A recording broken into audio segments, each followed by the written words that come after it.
Diskusi hari ini akan dipandu oleh salah satu inisiator dari Kaukus Keswa.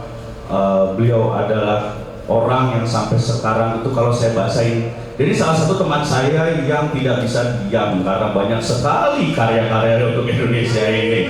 Ada Dr. Ray Wagyu Basrowi, boleh? Oh, oke, siap. Beliau maunya belakang. Jangan lupa follow Instagram kita dari Kaukus_Keswa supaya tahu acara-acara kita selanjutnya. Itu akan diupdate di situ. Dan tentu saja kita mengucapkan terima kasih sekali lagi untuk Perpustakaan Nasional, BRI, Yayasan Cerita Ibu Nusantara. Saya akan mengundang yang pertama. Jadi kita bagi dua sesi diskusinya. Yang pertama kita akan mendengarkan paparan dari Profesor Dr. Dewi. Silakan kami undang ke atas panggung Profesor Dewi.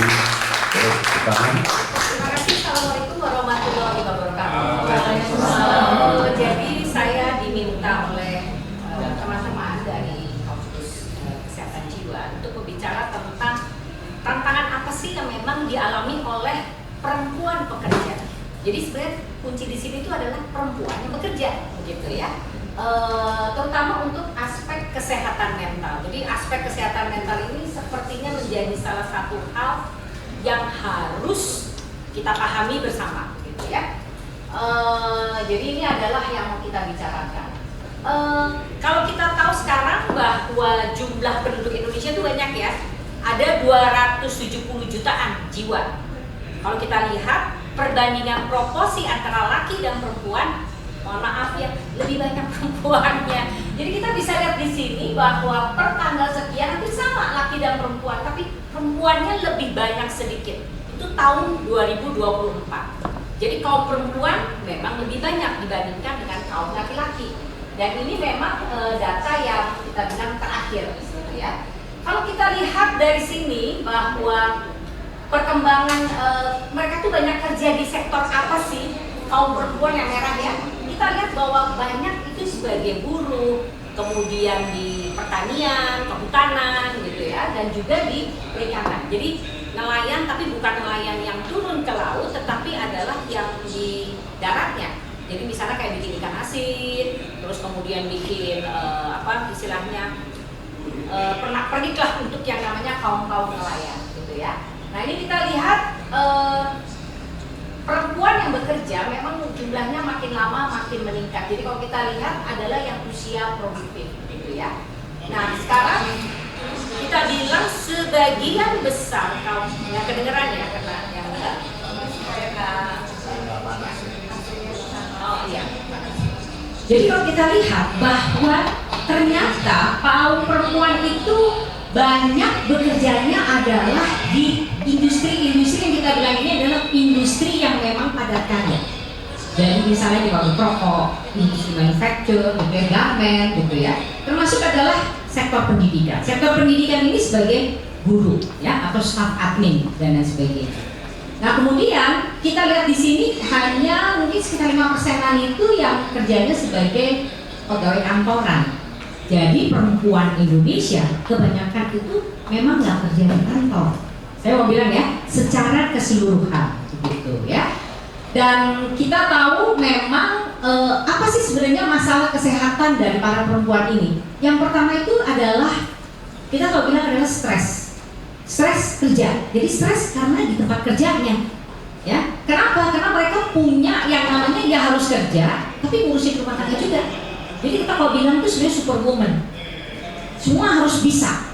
Ya urusan kantor, ya urusan rumah. Termasuk mungkin untuk urusan keluarga besarnya. Mungkin tambah lagi deh urusan di kampungnya, misalnya begitu. Rata-rata kader-kader kita itu adalah kaum perempuan, gitu ya. Kemudian yang kedua itu adalah kita bilang jenuh, burnout istilah kita. Kadang-kadang memang capek banget ya misalnya. Itu ada kita sebut dengan burnout. Jadi kayak capeknya tuh capek banget. Jadi mungkin kalau para ibu-ibu tuh pernah, kalau misalnya sudah punya anak, melahirkan secara normal, rasanya itu setelah kepala bayi lahir. Nah seperti itu namanya burnout.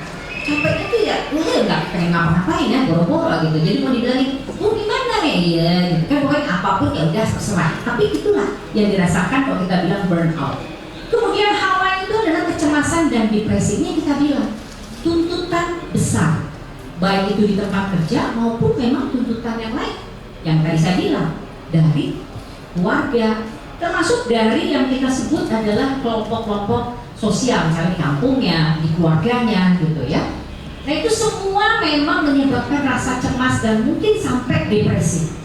Ya, kalau nggak ditolong, dibiarkan saja, akan jatuhlah ke tahap yang seperti itu.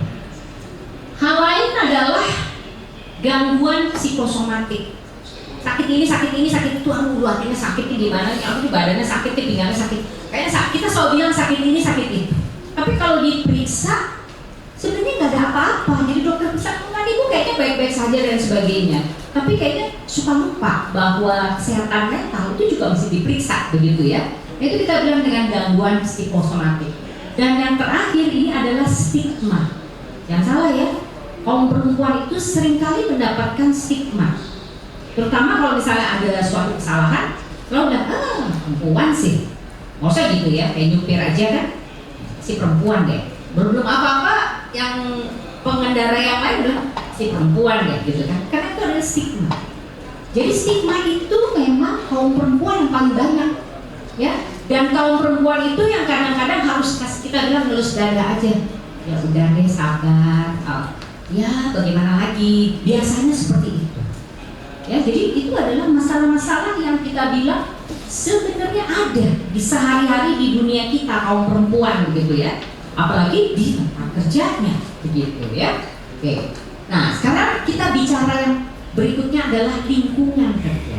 Ini kita menyamakan persepsi dulu. Manusia itu terdiri dari badannya, kemudian ada jiwanya, dan satu lagi adalah pikirannya. Semua itu harusnya seimbang. Jadi tidak boleh salah satu lebih berat atau salah satu yang lebih kecil. Gak bisa. Semua itu harus seimbang, maka kita akan dalam posisi sehat. Gitu ya. Makanya sekarang definisi kesehatan itu bukan hanya sehat badannya, tapi harus sehat jiwanya juga dan sosial. Itu kan termasuk pemikiran dan produktif. Kenapa kita bilang produktif? Ya harus menghasilkan sesuatu dong. Jadi nggak cuma kamu kaya, kamu kaya nggak sakit, nggak gila, tapi kamu nggak ngapa-ngapain di rumah, diem aja gitu ngomong, nggak bisa. Itu kita masih menganggap dia kurang sehat. Jadi harus produktif, begitu ya. Nah kemudian kita lihat lingkungan yang paling dekat itu adalah keluarga.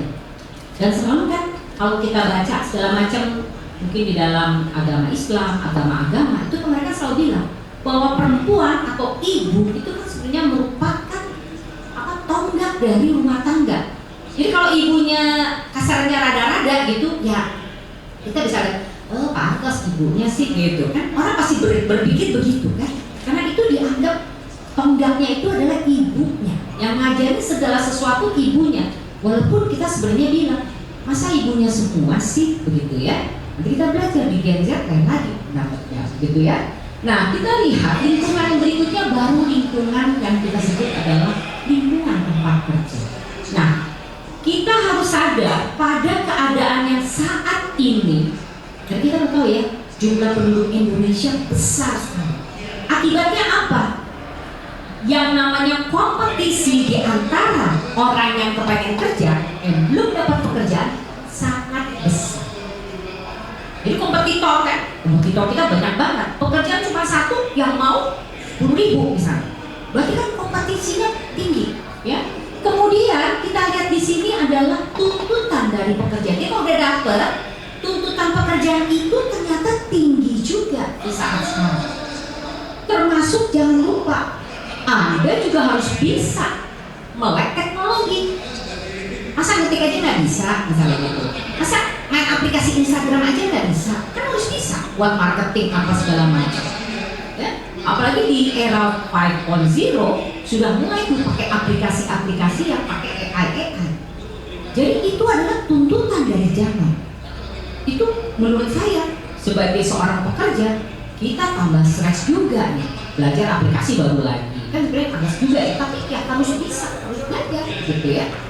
Kemudian jangan lupa, sekarang ini rumah di mana, tempat kerja di mana. Rumah di Depok, tempat kerjanya di Jakarta Utara, di kota. Nah, perjalanan ini, sesuatu banget yang namanya harus berjuang misalnya begitu. Atau misalnya rumahnya di Tangerang, tapi kerjanya itu di kita bilang di Jakarta Utara atau mungkin yang Jakarta Timur ke sana lagi. Itu sesuatu banget untuk mencapai tempat kerja. Semuanya itu membuat yang namanya rasa stres dari seseorang. Ya, dan kemudian yang tidak kalah ini adalah pasangan kita, jadi suasana di rumah. Suasana di rumah itu akan menambah stresor kita bilang pada kita. Jadi makin nambah stres lagi kita nih di rumah kayak begini, ini anak ini, suami ini, begitu sampai rumah, anak belum pada mandi, belum pada makan, gitu kan? Ibunya kan stres juga, terus nanti suaminya marah-marah, kenapa nih anak belum mandi, belum makan, misalnya gitu ya?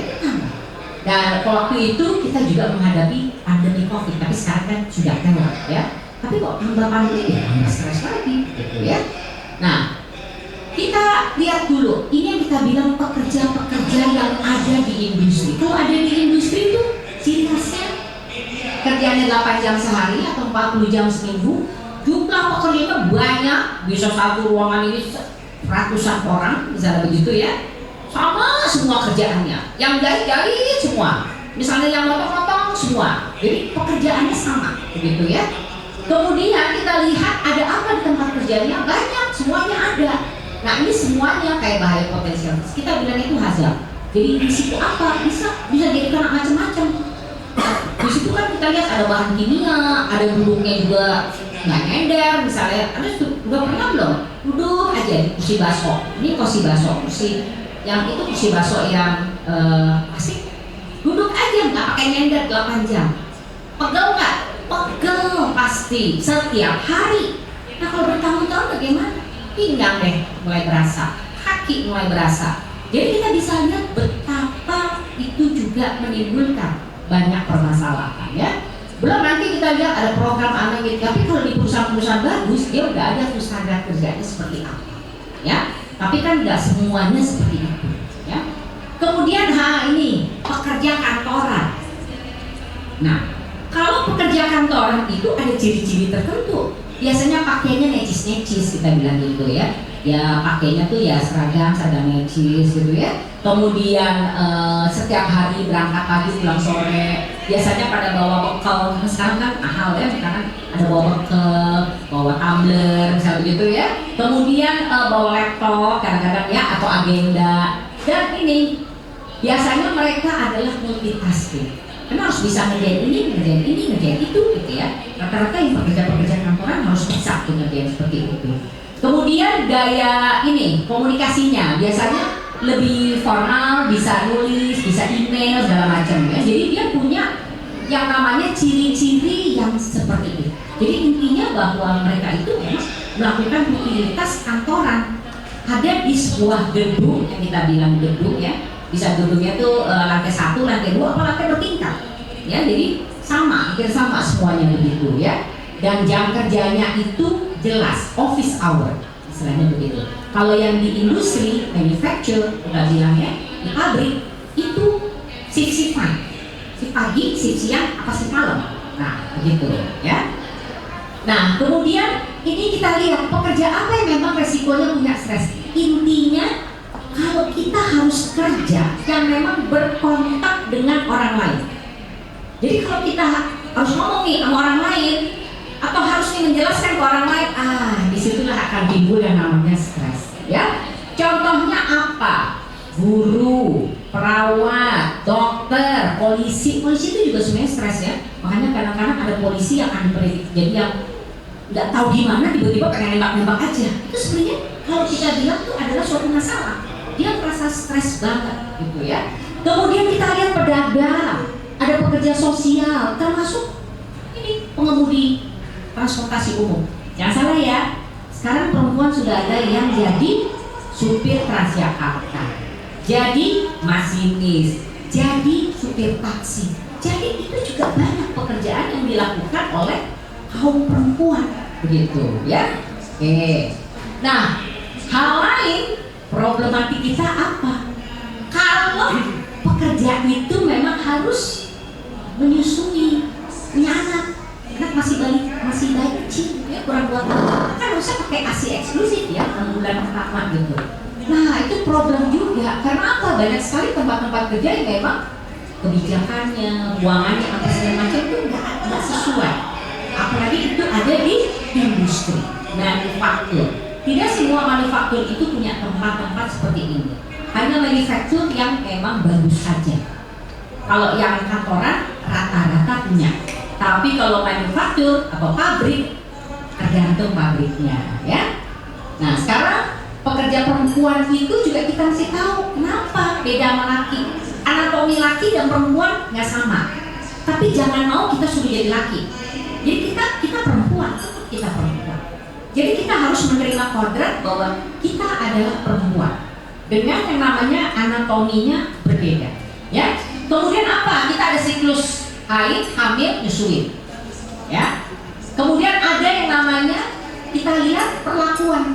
Kenapa? Karena kita tidak bisa dianggap 100% sama dengan laki-laki. Pada pekerjaan tertentu kayak pekerjaan-pekerjaan di dalam tambang tidak bisa dilakukan oleh perempuan. Itu khusus laki-laki. Ya. Pemadam kebakaran yang perempuan itu jarang. Kalau toh ada biasanya administrasi. Tidak sebagai pemadam yang kita bilang first aider yang langsung datang. Kenapa? Karena risikonya besar. Ya, dan dia harus memanggul beban yang besar. Jadi nggak semuanya bisa seperti itu. Ya.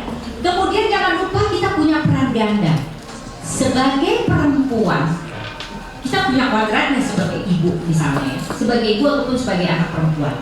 Tapi kita sebagai pekerja, kita punya aturan sebagai pegawai atau sebagai pekerja. Ya. Dan ini yang seringkali kita agak sedih karena pelecehan. Pelecehan ini dari yang cuman kata-kata sampai beneran. Beneran itu artinya yang udah paksa segala macam. Itu kadang-kadang memang kita nggak bilang itu banyak, tapi itu ada, gitu ya. Itu dialami oleh kaum perempuan. Makanya sekarang ada peraturan pemerintah yang mengatakan kalau untuk di pabrik tidak boleh perempuan itu ditaruh di shift malam. Mereka hanya pagi atau sampai sore.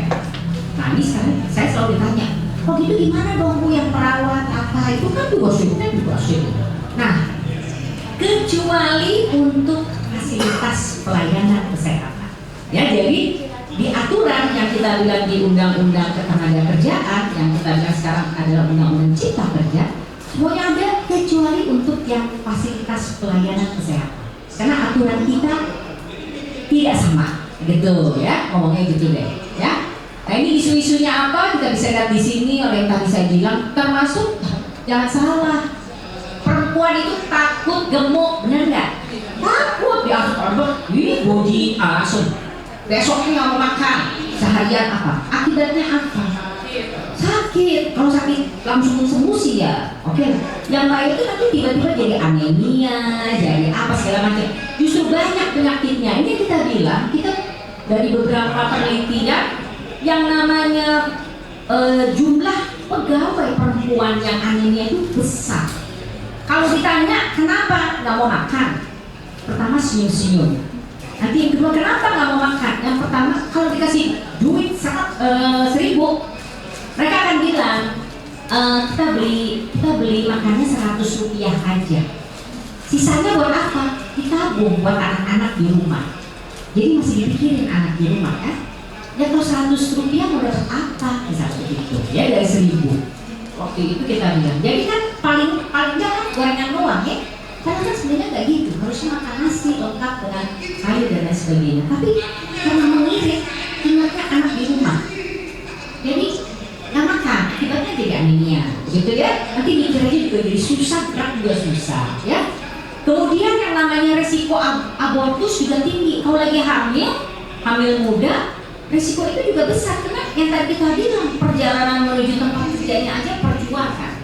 Begitu sampai di tempat kerja, perjuangan juga. Ya jadi gimana tuh? Ya kalau Anda tidak peduli dengan diri sendiri, gitu ya, makan cukup apa segala macam, bukannya tidak mungkin. Kasus abortus menjadi mungkin terjadi. Nah ini saya hanya mau bilang, tapi jangan salah ya kalau mau dilihat begini, perempuan Indonesia yang kurus banyak nggak? Banyak juga. Tapi yang overweight sama yang obes sekarang ini banyak, gitu ya. Jadi kita bingung nih kenapa? Kemungkinan besar adalah yang kita bilang tidak makan dengan makanan seimbang. Jadi seimbang buat saya mungkin nggak sama dengan Christian, nggak sama juga dengan Bu Adrian. Jadi kita masing-masing punya definisi seimbang yang berbeda, begitu ya.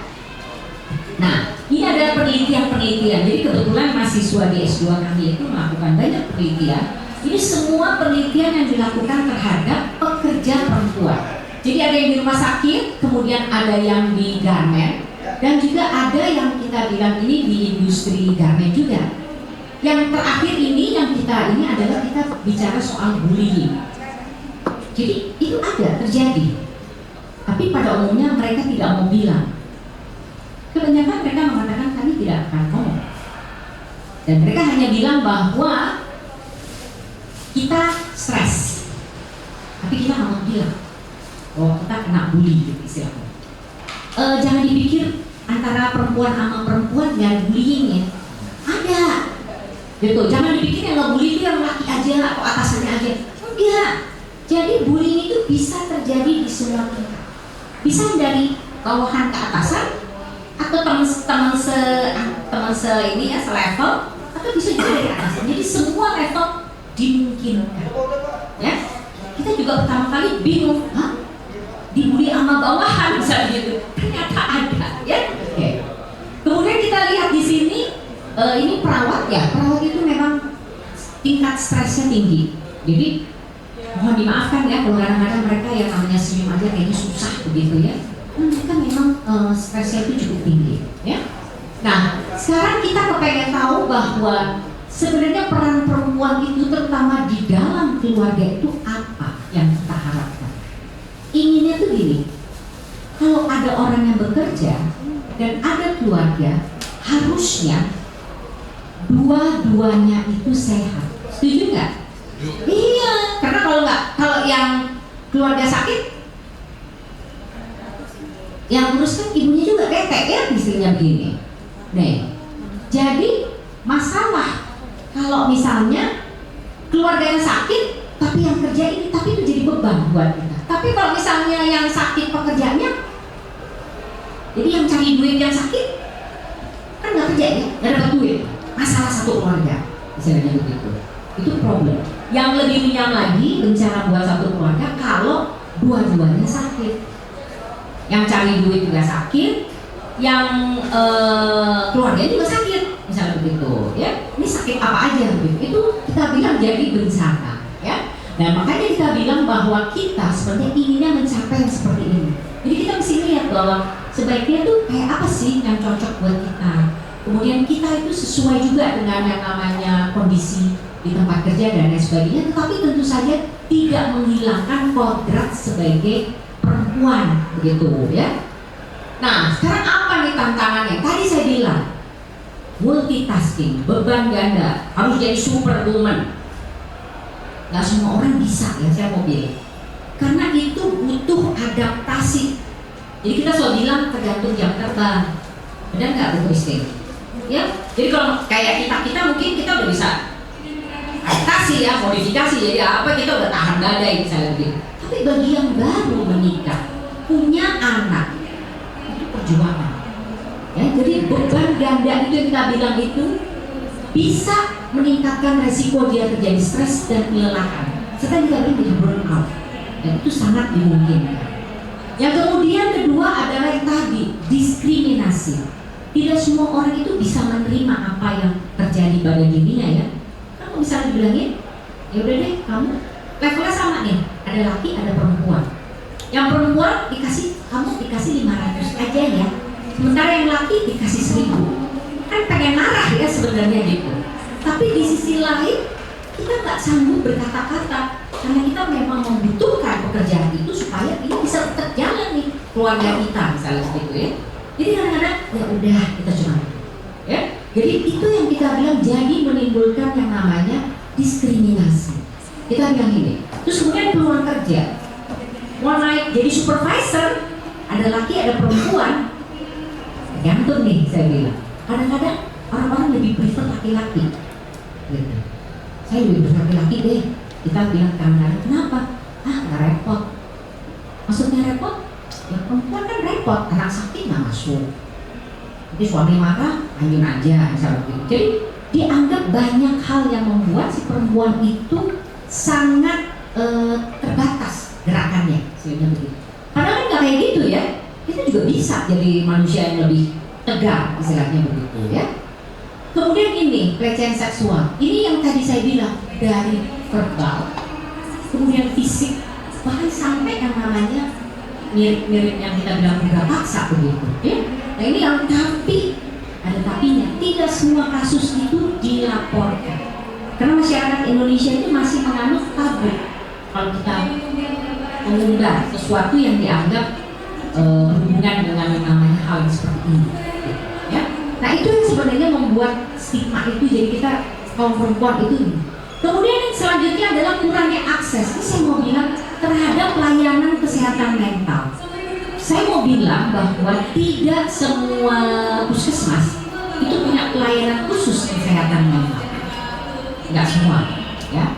Tapi ini sekarang Pemda DKI Jakarta itu mereka mencanangkan semua puskesmas harus memberikan pelayanan kesehatan mental kepada warganya ya, warga Jakarta, gitu ya. Dan ini sudah mulai mereka lakukan di tahun 2025 ini, gitu ya. Jadi ini yang kita bilang. Kemudian yang tadi stigma tentang kesehatan mental. Jadi gini, kalau kita lihat seseorang itu ada sesuatu gangguan dari jiwanya, kesehatan jiwa, mereka biasanya menutup-nutupi. Udah nggak usah deh, nggak usah ke psikolog, nggak usah ke psikiater. Ini kira ada sesuatu apa? Masa orang gila? Jadi dianggap keluarga malu. Padahal dia harus mendapatkan bantuan. Ya, kita tidak boleh membiarkan ini jatuh pada keadaan yang jauh lebih berat. Justru kalau yang masih border itu harus segera ditolong. Ya, itu prinsipnya.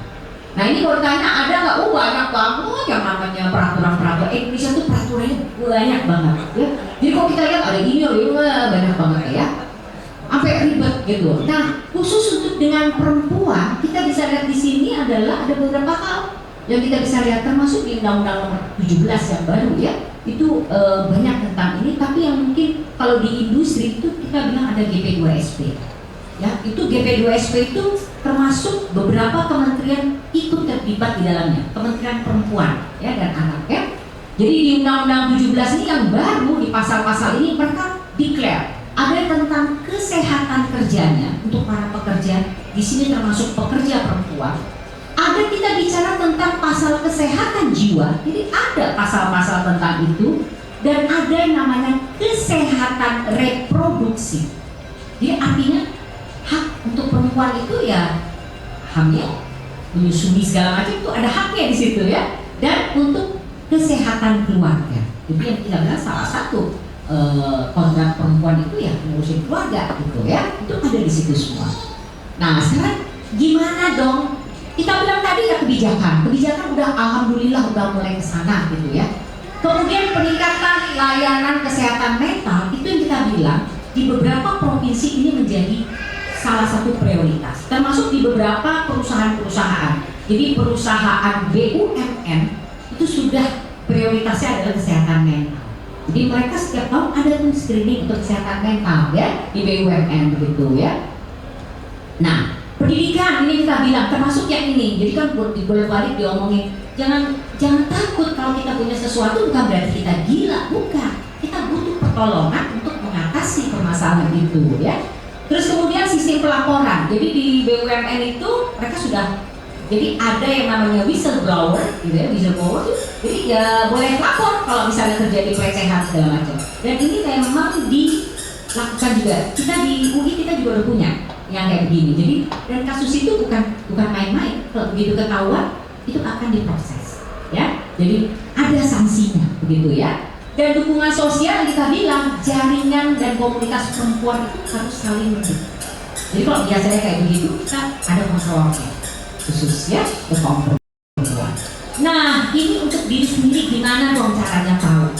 Ini sebenarnya awareness untuk tahu kita ini lagi stres atau tidak, begitu ya.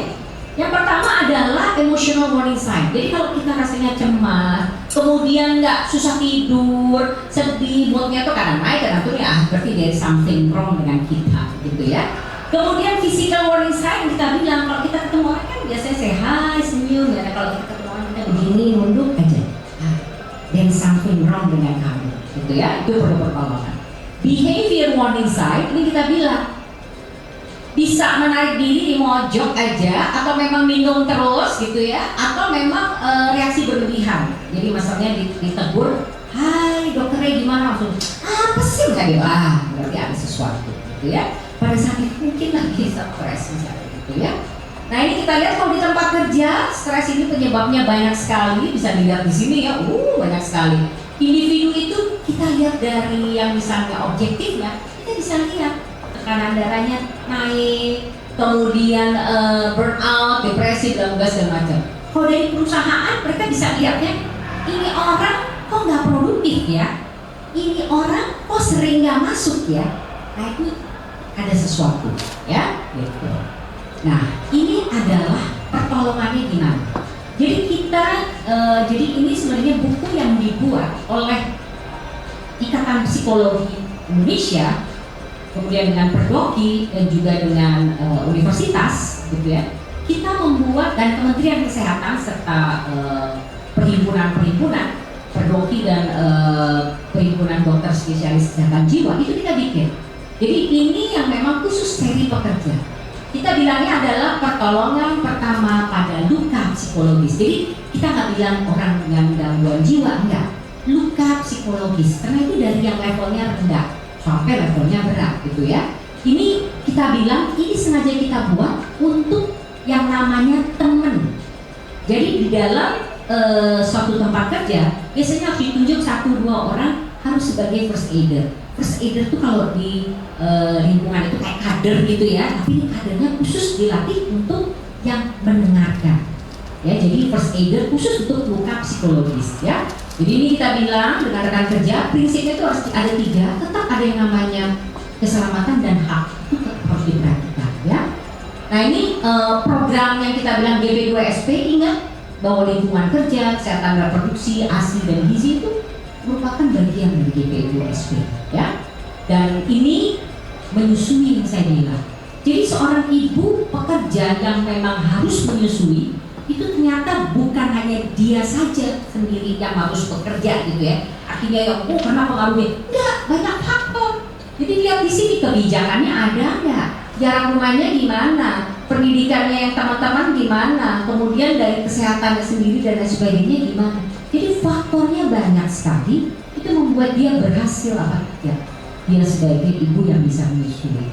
Nah ini kalau kita mau lihat semua, kesehatan mental itu merupakan salah satu bagian yang memang harusnya dinilai juga pada saat kita melakukan pemeriksaan kesehatan pekerja setiap tahun, dan ini sudah dilakukan di beberapa perusahaan. Mereka ada screening untuk kesehatan mental para kerja ya, dan tetap harus tahu bahwa ada aspek individu, lingkungan kerja, manajemen dan lain sebagainya. Prinsip utama itu buatlah pekerja itu aman dan nyaman. Aman itu artinya apa? Nggak sakit, nggak celaka. Kalau nyaman itu artinya pada saat kita bekerja itu harusnya nyaman, enak. Enak tuh ruangannya sejuk, misalnya nggak berisik, misalnya begitu. Terus kemudian nggak ada bahan-bahan kimia, ya. Kalau kayak begini kalau disuruh nunggu 8 jam agak susah ya, misalnya gitu ya. Kemudian juga kita lihat di sini suasana kerjanya tuh artinya saling mendukung. Kalau suasana kerja nggak enak, yang toksik gitu ya, dibilangin atasan begini, kita lingkungan toksik itu tidak akan kondusif ya. Dan buatlah para pekerja itu harus bahagia supaya mereka bisa jadi produktif gitu ya. Jadi kesimpulannya apa? Kalau masalah kesehatan mental para perempuan itu ya banyak ya, dari yang ringan sampai yang berat. Dan memang lingkungan kerja itu bisa dianggap sebagai stresor dari psikososial ya. Dan kita bisa tahu juga bahwa pekerja di manufacturer atau di pabrik dengan pekerja kantoran itu nggak sama stresornya, nggak sama stresnya gitu ya, beda-beda ya. Dan pekerja perempuan itu juga harus tahu dia di mana, kemudian kondisinya di mana, dan dia ada nggak peran ganda, diskriminasi dan lain sebagainya ya. Kita udah punya banyak peraturan-peraturan ya, tinggal gimana tuh yang law enforcement-nya. Dan untuk mengatasi antisipasi yang kita bilang salah satunya adalah P3LP. Jadi P3LP kalau di Jakarta itu sudah ada. Mereka melakukan pelayanan itu 24 24 jam di puskesmas untuk online, ya, dan mereka terima itu. Jadi curcol lah, kalau orang bilang tuh curcol ini, udah silakan telepon aja tuh gitu kan, P3LT ya. Dan ini semua berpengaruh ke produktivitas. Jadi yang terakhir, kita kan bilang ya, angin bertiup lembut di taman. Perempuan berkarya memang penuh harapan. Dalam tantangan harus tetap bertahan. Kesehatan jiwa jadi kekuatan. Ya, semoga Allah memberikan kemudahan dan kelancaran kepada kita semua. Terima kasih atas perhatian. Terima kasih banyak Prof. Dewi Sumarko atas pemaparan materinya. Dan sebelum kita ke sesi tanya jawab, kita ada satu narasumber lagi nih. Narasumbernya ini adalah, karena topiknya hari ini adalah tentang women work and worry, kesehatan kerja pada khususnya pada pekerja perempuan. Nah, kita ingin sekaligus mendengar dulu dari pekerja perempuannya ini. Jadi kasih perspektif buat kita semua. Jadi benar nggak sih yang disampaikan Prof. Dewi tadi, menyusui itu kalau ruangannya ternyata nggak ada kulkas, itu masih stres, gitu kan? Benar nggak sih nggak ada tempat duduk, gimana menyusui, gitu kan? Terus ruang laktasinya ternyata jauh lebih dari 30 menit, terus samanya pojok laktasi. Udah gitu pas nyampe di depan pojok laktasi ada karyawan pria lagi sholat, kita jadi sholat juga, kita singkir, akhirnya menyusui di toilet atau kamar mandi. Nah, pengen tahu nih sama narasumber kita yang berikut ini, namanya adalah Ismita Saputri. Beliau sih sebenarnya aslinya pendiam, ya, kadang-kadang. Nah, mudah-mudahan hari ini dia tidak terlalu pendiam. Kita langsung aja ngajak narasumber kita, Ibu Ismita Saputri, untuk mulai. Ya. Assalamualaikum warahmatullahi wabarakatuh. Waalaikumsalam. Selamat sore. Udah agak lemes nih ya. Mas Reno apalagi di belakang udah saya lemes banget ini. Ini mungkin karena pembahasannya perempuan, sensitif ya. Ya, gaya Mas Reno ya. Baik, terima kasih sebelumnya kepada teman-teman Kaukus Keswa sudah mengundang saya dan bisa bertemu dan berjumpa dengan Prof. Dewi, luar biasa banget. Tadi saya sampai oh iya benar juga. Sampai saya mikir juga ini saya mau bahas apa lagi, Prof. Dari babat semua ya. Semuanya sudah selesai. Saya nggak kebagian nih kayaknya pembahasannya, Prof. Tapi nggak apa-apa. Nanti saya kasih sudut pandang sebagai ibu pekerja yang menyusui, yang mengusahakan untuk tidak terkena kesehatan mental. Padahal saya juga salah satu survivor bipolar sebelumnya ya. Dan memang industri pekerja perempuan di Indonesia saat ini memang sangat miris sekali ya. Salam kenal, saya Ismita Putri, tapi sehari-hari karena saya turunan kerajaan Inggris ya, panggil saja princess ya ibu itu, karena putrinya itu jadi princess. Salam kenal semua, terima kasih tentunya, semoga hadirin yang hadir pada hari ini saudara kalian sehat walafiat. Nah, kita langsung lanjut aja ya. Di sini saya nulis nih, salahkah terlahir sebagai perempuan? Saya kadang mikir, karena jujur saya itu Prof, saya lahir dari pulau yang jauh di sana, yang saya sebut mungkin ibu-ibu nggak ada yang tahu. Tahu Pulau Selayar nggak? Pernah dengar? Pernah dengar? Coba, gimana coba? Sulawesi mana coba? Anak Kodong, saya kalau untungnya tuh adik Kodong ada hadir ya. Jadi setidaknya Selayar bisa lah. Coba kalau enggak, pas saya pindah 2010 ke sini, saya kuliah, itu orang nanya, Prof, Selayar di mana? Saya bilang, oh itu salah satu pulau yang indah sekali di Sulawesi Selatan. Kalau lihat di pulau, biasanya nih kalau di peta kagak kelihatan, nih saking klasisnya, saking jauhnya. Ditanya, Prof, ada listrik nggak di sana? Saya bilang enggak, saya naik kuda, ya. Di sana ada transportasi, saya bilang gitu. Saking jauhnya tuh pulau. Jujur ya Prof, saya tuh lahir di sana, di pulau yang sistem pendidikannya tuh masih sangat kuat. Oligarkinya tinggi. Oligarkinya tinggi, langsung bahas politik enggak ya. Ini cuma bilang oligarkinya tinggi, jadi sistem pendidikannya agak susah sekali. Jadi saya ini yang kalau misalkan kita terlahir bukan bangsawan, ya, bukan dari anaknya siapa-siapa, kagak dapat apa-apa, udah dibilang ya udah kamu ntar tunggu aja sampai bagus kalau kita sampai lulus SMA. Kalau kagak pinter-pinter amat, ya udah dinikahin pas SMP, dan itu kasusnya banyak banget. Mungkin di bukan di Selayar aja, tapi mungkin di banyak kabupaten. Dan sampai sekarang, setiap saya pulang ke Pulau Selayar atau berkeliling di kota-kota timur itu masih banyak terjadi. Di mana perempuan, jangankan mikir di perempuan tenaga kerja, ya mau hidup aja, mau sekolah disuruh nikah, ya kalau ketika disuruh nikah ya dikawinin udah lah, ya. Nah, cuman saya ini agak bingung ya, karena ini mungkin datanya Prof. Dewi yang benar. Ini sama-sama ambil dari data BPS. BPS juga agak pelan. Kalau di total penduduk Indonesia kan saat ini 282 juta jiwa, ya. Laki-lakinya itu sebenarnya beda-beda tipis, Betty, nah ya.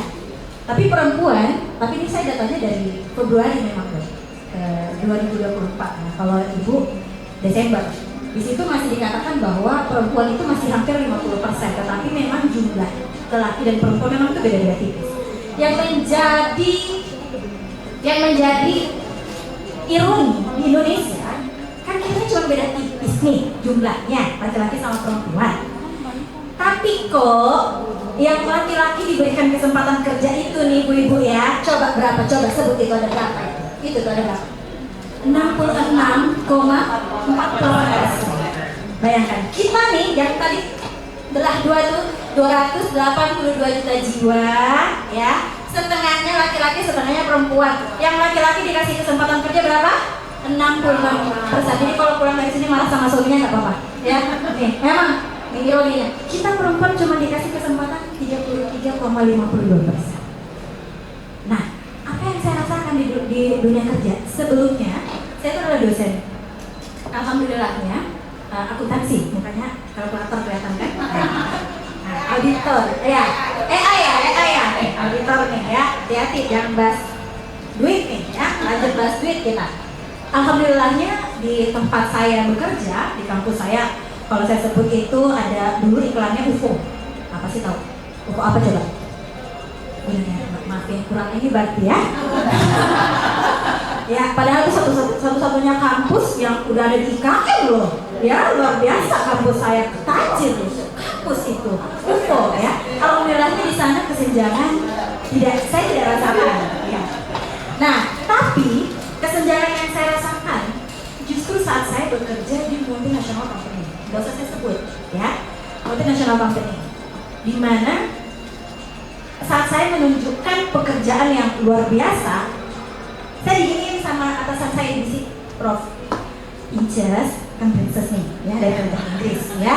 Nah, princess, kamu nggak usah ini banget, kamu tuh soalnya kamu pegang Jakarta nih, Jakarta tuh alasannya gitu aja, biar kita tuh kayak kan kuping perempuan tuh manis ya, kuping nggak bisa dibilang cakep lu, cintaku nggak bisa percaya gitu. Kamu nggak usah pintar-pintar banget, bukan nggak usah pintar-pintar banget. Kamu tuh keren banget dan kamu tuh udah pegang Jakarta. Jadi kamu udah di situ aja. Emang kamu harapnya apa lagi, kan gaji kamu udah tinggi. Jadi kamu waktu itu saya mau propose jadi operation manager dan atasan saya langsung bilang gitu. Kamu di Indonesia, di Jakarta tuh jadi center of segalanya loh di Indonesia dan kamu udah pegang itu. Kapan kamu jadi operation manager? Kamu nggak bisa lagi tuh dilihat tampil di depan orang, sampai digituin karena kuping manis, ya, keren gue ya. Tapi lama-lama pas saya burn out, saya kena burn out. Saya mikir, saya tuh udah kenapa untuk kesempatan jenjang karir aja tuh segitu susahnya di Indonesia, gitu. Bukan bisa aja saya cerita sama teman-teman saya, mereka juga sama akan berbenturan dengan laki-laki yang katanya tidak haid, katanya hormonnya, maaf ya Pak ya, ini kan katanya, ya Pak ya, katanya nggak haid jadi hormonnya nggak jungkir balik gitu. Iya, stabil, tidak perlu melahirkan. Sampai sekarang ada perempuan yang bilang, ya udah, gue child free aja. Jadi nggak ada lagi alasan nih, jenjang karir susah karena kami melahirkan, gue child free. Saya pernah juga child free Bu, ya, tadinya, tapi lahir tadi pemimpin bangsa satu, kita jadi child free. Iya, begitu ya, makanya perempuan banyak yang agak susah nih. Makanya agak kesini Gen Z, keputusan-keputusannya itu agak berbeda dengan baby boomers, milenial, karena diskriminasi tadi, gitu ya. Lanjut, kalau enggak oke. Isa, jelasin. Mana? Next. Astagfirullah. Oh ya, oke. Nah, lalu apa sih permasalahan kita nih perempuan di Indonesia selain masalah skincare, ngelihat artis selingkuh kita komen, ya paling semangat, apa coba permasalahan kita nih? Satu, tekanan pekerjaan, ya, tekanan pekerjaan. Jujur kita nih ibu-ibu ya, sering kesel kan sama suami. Kita tuh bangun tidur, udah sholat, udah beres rumah, ngurus anak, masak, suami bangun dan ya Allah capek banget ya, capek. Lu capek ngapain? Kayaknya mereka yang bantuin kalian ini. Nih, tekanan pekerjaan selain di rumah, kita juga punya kewajiban di kantor. Kalau misalkan kayak saya pengusaha, harus mikirnya tuh ekstra banget. Belum ngasih lapangan pekerjaan buat orang lain, tapi untungnya alhamdulillah ya ada pasangannya yang support. Nah, ini kita bahas yang tidak support nih pasangannya. Pasti muncul tekanan pekerjaan tadi. Mau sebaik semalaikat apa suami, kalau tekanan pekerjaan ada banyak banget di kantor, dibawa pulang ke rumah, amburadul juga rumah tangga, ya. Kemudian tanggung jawab pengasuhan. Sampai di sini yang sering dibilang ya udah lu resign aja, kamu resign aja soalnya suamimu aja cari duit, kamu jaga aja anak kamu di rumah. Sampai pernah digituin. Padahal nih Bu, ya semenjak punya anak, saya sekolah, saya ambil pola asuh pendidikan anak Montessori. Karena saya tadinya child free, kagak mau punya anak. Tahu-tahu Allah bilang, lu kagak mau kasih. Bilang jangan mirip bapaknya, dikasih ya, yang mirip bapaknya memang Allah itu bercanda itu memang dalamnya ya. Ambil sekolah nih, saya pelajari nih Bu, bahwa anak-anak itu kecerdasannya memang diturunkan genetik dari ibunya. Turunan. Nah, makanya kan biasanya laki-laki itu dibilang nikahin cewek pinter, cenah, ya, yang pinter cenah, biar anak lu pinter. Ternyata faktanya, ya, itu cuma berfungsi 20%. 80%-nya apa Bu? Keberadaan bapak. Jadi kecerdasan itu baru keluar, baru pinter kalau bapaknya turun tangan, campur tangan ya bapak ya, jangan bengong ya. Nah, bapak turun tangan. Ini beneran, ini saya sekolahin nih ya. Katanya gitu, bukan katanya, ini sudah penelitian. Sampai saya diskusi juga sama ahli gizi, ada dokter Tan. Dia bilang, anak lu malas makan, jangan lu yang berusing, jangan lu yang berungkat. Gila lu yang ada. Terus saya harus ngapain dong biar saya nggak rungkat? Suruh bapaknya beli sate, makan sama anaknya. Lu tinggal, jangan di situ. Anak lu ngeliat lu nenek-nenek ada payudara, dia maunya nenek. Jadi lu jangan di situ, lu pergi.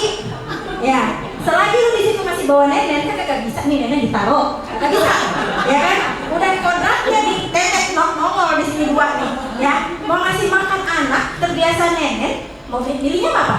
Nenek kan? Kita jadi ibu-ibu stres gak? Aduh ya Allah Akbar, anakku kagak mau makan GTM, gerakan tutup mulut berjamaah.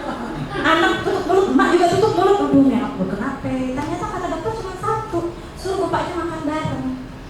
Beli sate gerak, suruh makan duduk situ sama bapaknya. Ini apa? Lepotan gak apa-apa. Apa yang penting anak lu makan. Udah lu pergi sana tidur kalau dimakan. Masalahnya bapak-bapak kagak mau. Biasanya kalau suami saya mah awas tak guna ya. Nah, jadi salah satu tuh lagi yang bikin kita stres tanggung jawab pengasuhan. Belum anak-anak mau sekolah di mana, emaknya kudu mikirin. Ya katanya kan saya sebagai suami udah mikirin mau bayar berapa. Jadi kamu pikirinlah mau di sekolahin di mana. Ya udah saya mau di high school, jangan tuh kemahalan. Katanya tanggung jawabnya bayar. Tidak mau internasional kagak boleh ya, itu biasa ya. Nah, yang ketiga yang bikin stres kita sebagai perempuan apa? Ketidaksetaraan gender. Kamu nggak bisa soalnya kamu perempuan. Oh kamu nggak bisa nih, nggak bisa jadi profesor nih, Bu Dek salah nih, bayar pasti. Ya, nah kita suka digituin tuh di selayar pun sama. Saya digituin. Apa? Kamu mau kuliah di Jakarta? Laki-laki lah, kan kamu ntar juga nikah. Untungnya papa saya nggak dengerin keluarganya. Kata papa saya tadi kamu, pokoknya kamu 18 tahun, mulai 18 tahun pergi dari rumah ini, cari kehidupan kamu. Kamu jangan sampai menjadi perempuan yang tunduk dengan patriarki. Dia itu demi kesehatan emosional kamu. Jadi lihat dari sekarang ya para perempuan yang belum menikah, kalau pacaran kan kita kagak bisa tuh coba-coba dulu, kagak boleh dalam agama, kagak boleh coba-coba dulu. Jadi tak kasih tip nih, tipsnya adalah saat nih ya, maaf laki-laki, jadi fokus juga. Kalau misalkan dari laki, ya dulu dia mau tangannya mau basah enggak? Basah dalam artian kalau dia cuma mau tangannya basah dua nih, makan doang sama mandi, nggak usah. Ya, patriarki pasti. Kalau cuma basah tangannya makan sama patriarki pasti. Kenapa? Itu kita bakalan rusak mental kita setelah menikah. Karena pasti masih juga tekanan pekerjaan, tanggung jawab pengasuhan, ketidaksetaraan gender. Dia pasti akan bilang, ya kamu ajarkan kamu emaknya, aku mana tahu kan aku laki-laki, kayak gitu. Biasanya, kan tidak semuanya.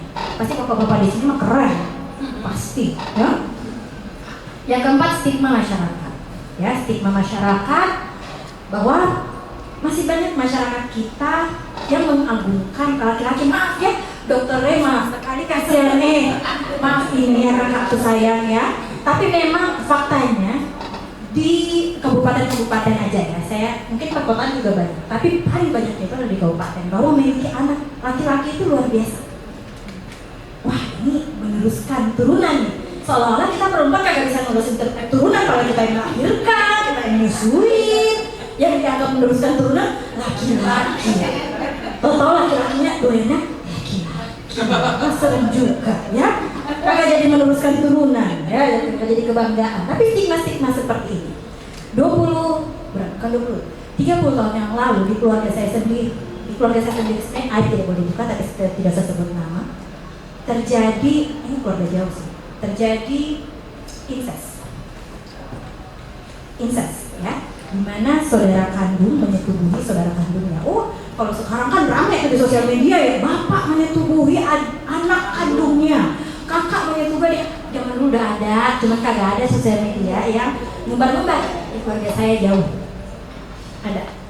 Terus saat itu saya kan masih kecil nih, diceritain itu tuh saudara saya yang perempuan akhirnya kabur dari kabupaten itu. Dia pergi jauh, dia dibuang lah istilahnya, dia dibuang. Katanya itu aib keluarga. Tapi yang laki-laki, tau nggak? Sampai sekarang dia masih beranak pinak banyak banget, melenggang sesuka hati tanpa tahu malu, yang dimana adiknya yang dia perkosa itu harus pergi menanggung malu, yang setiap dia pulang ke kampung itu dibahas terus aibnya. Sedih nggak? Sekarang karena saya sudah punya power itu, setiap ada keluarga yang mengumbar aib tersebut, dan semoga kalau misalkan ini kejadian di orang terdekat kita ataupun teman-teman kita harus standing for women gitu. Kasih tahu, hey coy, yang diinikan yang perempuan. Bayangin pada saat itu kejadian, karena itu sampai di penjara. Yang perempuannya di penjara. Bayangkan 30 tahun yang lalu yang di penjara yang perempuan. Kenapa? Karena dia aborsi. Ya iyalah, kalau lahir makin jadi itu aib. Serba salah jadi dia saat itu. Dan semua keluarga tidak ada yang support dia. Mentalnya udah aur-auran. Dan saat itu dia bilang penjara adalah tempat terbaik buat saya. Bayangkan, dia memilih aborsi, dia di penjara. Saya sampai sekarang kalau misalkan mau bahas itu tuh kayak segitunya kita lahir sebagai perempuan di tempat menjauhi mata gitu ya. Segitunya stigma masyarakat. Dia disalahkan karena dia diperkosa. Bayangkan ini kita diperkosa, nih parang di sini, jadi katanya setiap dia dipakai, parang di sini, parang dipakai, dia dipakai berkali-kali di sini parangnya. Bayangkan dia harus meronta-ronta, nahan kesakitan, tapi parang di sini. Jadi gerak dikit itu berdarah gitu. Dan setelah dia hamil, dia yang mau dipukul, dia yang dipukul, ditendang karena katanya gatal. Kenapa dia bilang gatal? Karena dia cantik. Dia cantik. Sesegitu sedihnya kita jadi perempuan. Makanya saya bilang dia tidak gila. Untung dia tidak gila. Jadi kalau misalkan kita ketemu perempuan-perempuan yang memang yang tadi kata Prof ya, disenggol dikit udah emosi, jangan emosi balik. Kita tidak pernah tahu di belakang kehidupan dia, dapur dia isinya apa. Jangan-jangan ada banyak loh di pekerjaan teman-teman saya sendiri tidak bisa menyusui anaknya, padahal dia kaya raya. Kan kalau dipikir-pikir dia kan kaya, harusnya bisa tuh. Pasti kesehatan mental, orang bilang kalau kaya kesehatan mental lu aman-aman, itu nggak menjamin, tidak menjamin. Ya, kemarin saya sempat ngobrol juga dok, karena teman saya bilang sama saya, Saya tadi cerita juga sama Mbak Christine sama dokternya kalau nggak salah. Saya bilang, teman-teman saya bilang sama saya, hanya perempuan beruntung yang bisa menyusui anaknya sampai 2 tahun saat ini. Hanya perempuan beruntung, dan saya termasuk yang beruntung itu. Terus dia tanya, Inces, gimana caranya lu bisa sampai sekarang tetap menyusui anakmu? Terus aku bilang, 1, jaga kesehatan mental. ASI itu berkaitan dengan kesehatan mental. Bukan apa yang lu makan, bukan apa yang lu minum, bukan seberapa banyak duit, tapi kesehatan mental. Kapan, ya stres. Ini ibu kalau punya anak nih, bukan kemarin saya ketemu juga, saya habis jengukin teman saya yang melahirkan, dan support paling tidak baik itu adalah keluarga dekatnya. Jadi dia mau menyusui, tapi kan kita tuh biasa habis melahirkan, apalagi kalau sesar, ASI nggak langsung keluar karena kita stres duluan kan, sakit dikit, gerak dikit, sakit ya. Ibunya malah bilang gitu. Makanya saya bilang sama kamu, sebelumnya itu kamu udah pijit-pijit ASI kamu biar pas lahiran langsung keluar. Jadi dia nggak langsung kena mental duluan. Bayangin anak gue nangis-nangis, ayo cepetan disusuin. Ini gimana disusuin, saya ini sesar ibu. Siapa suruh pilih sesar? Kita perempuan serba salah aja. Terus aku bilang gini, aku datang ke rumahnya. Prof, jadi sekarang ini aktivitas aku adalah kalau ada sahabat aku yang melahirkan, datang ke sana ngajarin nyusu, ngajarin susu nih kayak, lu nyusuin anakku kayak gini, karena tidak semua perempuan punya kesempatan untuk pergi ke laktasi. 1, tidak semua perempuan teredukasi bahwa sebelum melahirkan kewajibannya adalah pergi belajar ke dokter laktasi. Gak ada yang kasih tahu, semua yang kasih tahu itu cuma lu beli baju sekian, ya, lu siapin ini, kalau nggak, lu siapin support, lo apalah segala macam. Padahal itu stigma yang salah, gitu ya. Jadi kerjaan aku adalah pergi ke sana untuk ngajarin nyusuin. Kedua, kasih tahu ibu-ibu, sahabat-sahabat atau teman-temanku, aku kasih tahu, tante gini ya, ini aku sekolah nih, tak pelajarin. Apa tuh itu ya, kami itu saya. Halo Gauri, ya. Tak ajarin begini. ASI itu keluar ada 2 penyebabnya. 1 prolaktin, bener kan dokter? Kan ada dokternya di sini, ya. Ada dokter dijelaskan lebih lanjut nih. Nah, 1 prolaktin yang ngasih tahu, yang memproduksi ASI itu, tapi dia baru keluar dengan oksitosin, hormon bahagia.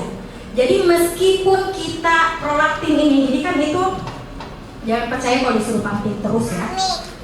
Iya, ASI kita tuh akan semakin banyak. Anak gue deh, bapaknya yang mau ganti. Dia nggak pamit, berat nak sama papi. Ya, kata suamiku, menyala suamiku, ya, suruh daki. Ya, nah, iya mami. Prolaktin itu yang memproses ASI biar banyak memproduksi. Keluarnya karena oksitosin, hormon bahagia. Pernah dengar mastitis? Ibu-ibu tetenya bengkak karena nggak keluar. Kalau udah nggak keluar ASI-nya artinya apa? Nggak happy, karena hormon oksitosinnya tidak berproduksi. Gimana biar kita bahagia, Bu? Kalau kita habis melahirkan, kasih aku makanan. Ya, disayang-sayang sama suami. Makanya kalau di YouTube ada pijit oksitosin tuh, suami yang disuruh pijit. Jangan nih udah kita bisa. Ada temanku kejadian. Temanku nih Prof. Dia terpaksa harus berhenti bekerja karena dia harus melahirkan dan punya anak dan menyusui. Dia sambil menyusuin anaknya, sambil repot ini. Suaminya minta apa coba dari dalam kamar mandi? Saya ngambilin kancut. Aku langsung kayak, what the hell? Run, Besti, run. Lari. Kenapa lu harus bertahan? Ya kan gue punya anak kecil, ya udah tunggu aja sampai anak gue gede. Tapi gak akan seperti itu terus. Tapi alhamdulillah sih karena suaminya juga udah cukup pengertian, jadi aslinya tetap lancar. Tapi gitu, jadi kalau ada orang-orang habis melahirkan ibu support. Jangan malah dulu di sampingnya, itu oksitosinnya nggak keluar, oksitosin nggak keluar, nggak bisa keluar ASI-nya. Gitu, nah ya. Lanjut nih, sehat. Iya, kenapa Ibu? Baby blues. Abis melahirkan itu 0 sampai 2 minggu, semua perempuan pasti baby blues. Yang kalau misalkan sudah berdampak buruk buat kesehatan, itu baru silahkan lanjut ke psikolog. Gitu. Tapi kalau kita memang perempuan, karena memang hormon kita terjungkal balik, jadi pas kita hamil awal, itu kan hormon kita jungkir balik. Pas kita udah selesai melahirkan, keluar anak, hormon kita jungkir balik 2 minggu.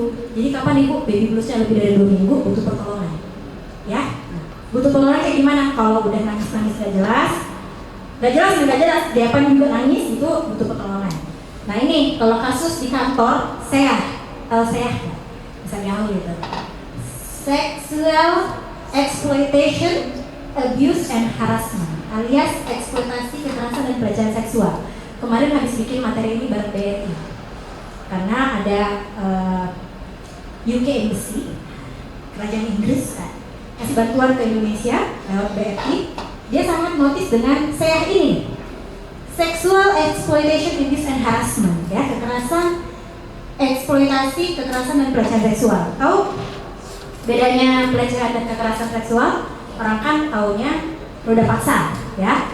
Nah, pelecehan seksual itu segala hal yang berbau sweet-sweetan. Kalau di situ itu pelecehan, ya. Dan ini banyak banget terjadi, apalagi ruang digital udah semakin masif. Banyak banget terjadi di ruang digital, pelecehan seksual, di mana foto kita diedit, ya. Jadi kalau misalkan ada teman-teman di sini yang seperti itu, silahkan laporkan undang-undang ITE. Itu sudah ada undang-undangnya. Nah, masalahnya masih sedikit yang tahu. Kalau misalkan itu bisa dilaporkan, itu namanya pelecehan seksual, ya. Nah, kalau kekerasan seksual yang tadi udah paksa, kemudian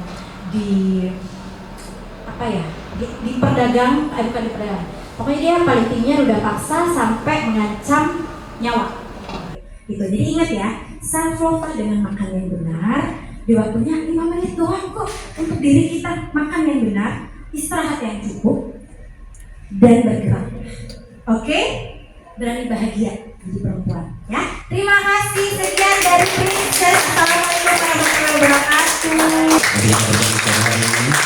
Dan juga untuk BRI yang juga selalu mensupport Kaukus Keswa dari tahun lalu ya, Dokter ya, selalu mensupport, dan juga Yayasan Cerita Ibu Nusantara, luar biasa. Ibu Ketua yang di depan ini, ya. Oke, untuk mungkin boleh dari Profesor Dewi dan juga dari Mbak Ica. Ya, kalau untuk saya, jadi untuk pekerja perempuan Indonesia, tantangan di masa depan itu memang cukup berat. Jadi terutama dalam kita bilang teknologi canggih saat ini. Tapi nggak usah kecil hati, kita tetap berusaha dengan belajar dan belajar. Bahwasanya stres, it's okay, tapi kita berdoa bahwa kita akan bisa melaluinya itu dan bisa beradaptasi. Saya rasa itu. Perempuan Indonesia, kalau jangan takut untuk mencari profesional, jangan malu untuk mencari bantuan, dan ingat, it's okay to not be okay. Jadi nggak apa-apa untuk tidak apa-apa, nggak apa-apa. It's okay, it's not to be okay, ya. Selalu ada di mana-mana, berusaha untuk ada di mana-mana, untuk berbagi dengan teman-teman semuanya.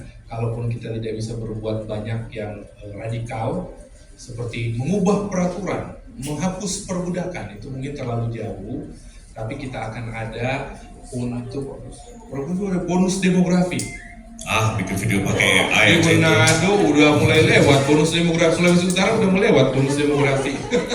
Ya, minimal kami, ada Ibu Adriana, ada Ibu Christine, ada saya sendiri, ada Reno, ada Bu Arum, akan ada di setiap sudut kota seperti tempat-tempat seperti hari ini untuk menjadi media diskusi. Karena nomor satu, ngobrol dulu ya, obrolin aja dulu sambil kita makan panada. Luar biasa.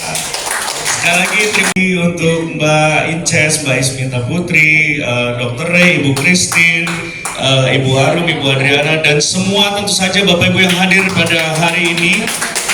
Jangan lupa follow Instagram kita di @kaukus_keswa. Jangan lupa follow Instagram kita di @kaukus_keswa supaya tahu acara-acara kita selanjutnya. Itu akan diupdate di situ. Dan tentu saja kita mengucapkan terima kasih sekali lagi untuk Perpustakaan Nasional, BRI, Yayasan Cerita Ibu Nusantara. Akhirnya kami pamit.